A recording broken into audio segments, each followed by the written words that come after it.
আজকে আমরা দেখতে যাচ্ছি ক্যানিং সাহেবের কুঠি।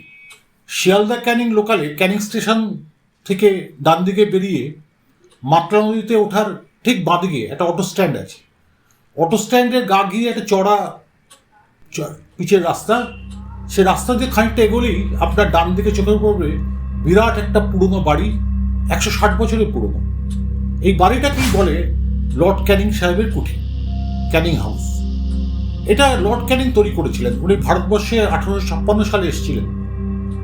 সেই সময় উনি এখানে একটা পোর্ট তৈরি করতে চেয়েছিলেন।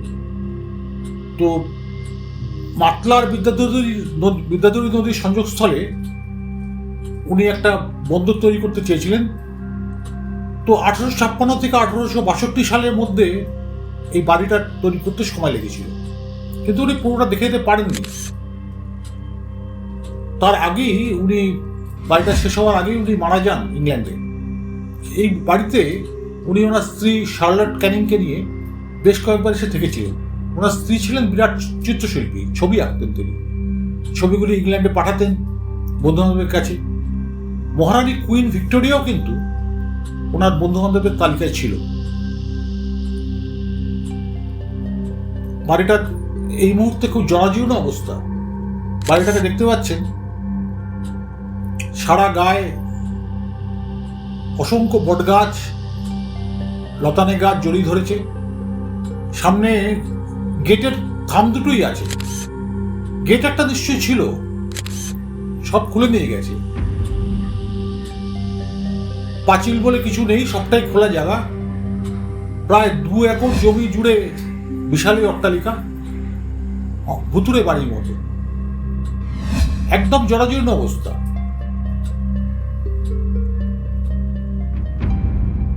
অনেকটা অংশ ভেঙে গেছে।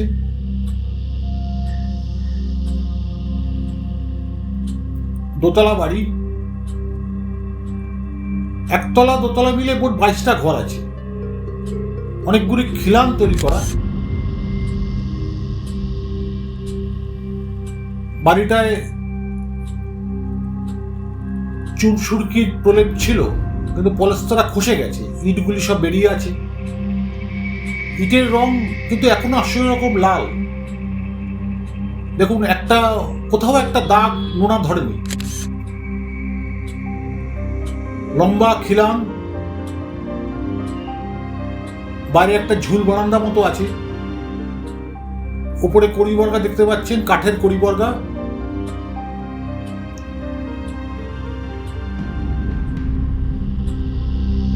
গায়ে ওয়েস্ট বেঙ্গল হেরিটেজ কমিশনের বোর্ড লাগানো। 2018 সালে পশ্চিমবঙ্গ সরকারের হেরিটেজ কমিশন বাড়িটা অধিগ্রহণ করেছে, কিন্তু ওই পর্যন্তই।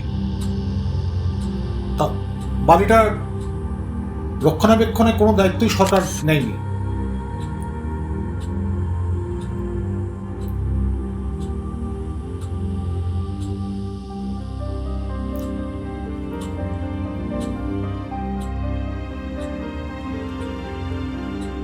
এই বাড়িতে লম্বা চওড়া বারান্দা, দুপাশে পরপর ঘর, জানলা।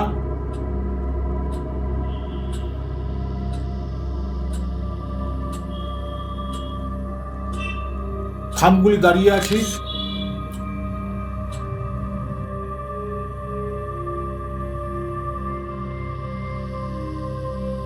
ওপরে কড়িবর্গা দেখা যাচ্ছে। পুরো বাড়িটা আগাছায় ভর্তি।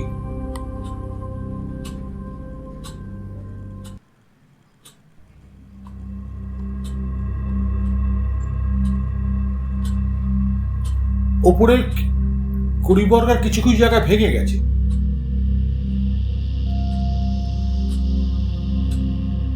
এই বাড়িতে এখন কেউ থাকে না।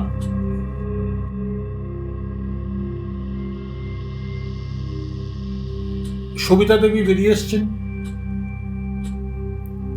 ওনার শ্বশুর জিতেন্দ্রমোহন ঘোষ একসময় কোম্পানির বেতনভোগ কর্মচারী ছিলেন। ইংরেজরা দেশ ছেড়ে চলে যাওয়ার সময় তিনি কোম্পানির কাছ থেকে নামমাত্র অর্থের বিনিময়ে বাড়িটা কিনেছিলেন। তবে এত বড় বাড়ি রক্ষণাবেক্ষণে টাকা পয়সা ওদের পরিবারের ছিল না, অভাব ছিল। ওনার মৃত্যুর পর, মানে জিতেন্দ্রবাবুর মৃত্যুর পর ওনার সম্পত্তি অধিকারী হন বড় ছেলে শ্রী বাসুদেব ঘোষ। তিনি এখনো জীবিত, পরিবার নিয়ে কলকাতায় গড়িয়া স্টেশন রোডে থাকেন। বাসুদেব বাবুর ছোট ভাইয়ের জয়দেব ঘোষের মৃত্যু হয়েছে 2017 সালে। তারপর থেকে সবিতা দেবী একাই থাকেন তার নাতনিকে নিয়ে। দেয়ালের পলেস্তরা কিছু কিছু জায়গায় আছে, বেশিরভাগটাই নেই। এই দরজাগুলো খোলার কোনো রাস্তা নেই, বন্ধই থাকে।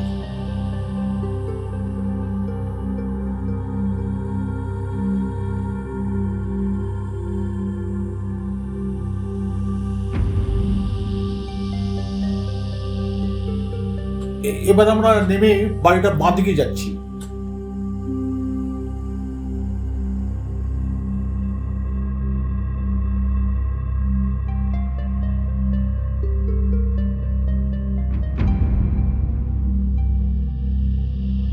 এবছর 20শে মে আমপান সুপার সাইক্লোনে এই বাড়ির বাঁদিকটা খুব ক্ষতি হয়েছে, অনেকটা দেয়াল ভেঙে পড়েছে, জানলার পাল্লাগুলি ভেঙে গেছে। তবুও মূল কাঠামোটা কিন্তু দাঁড়িয়ে আছে। দেখলে মনে হয় ভুতুরে বাড়ি।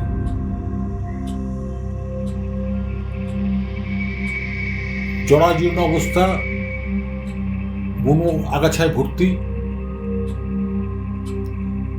কাঠের পাল্লা ঝুলে আছে।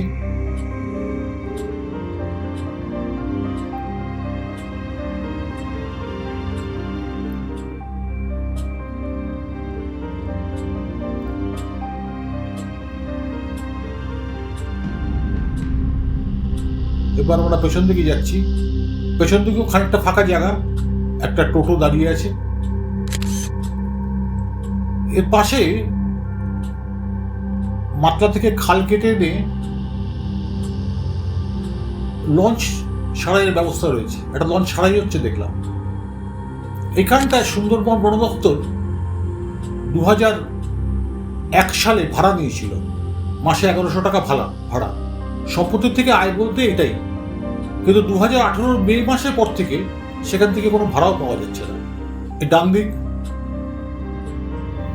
বিরাট বড় বড় বট গাছ, বাবলা গাছ।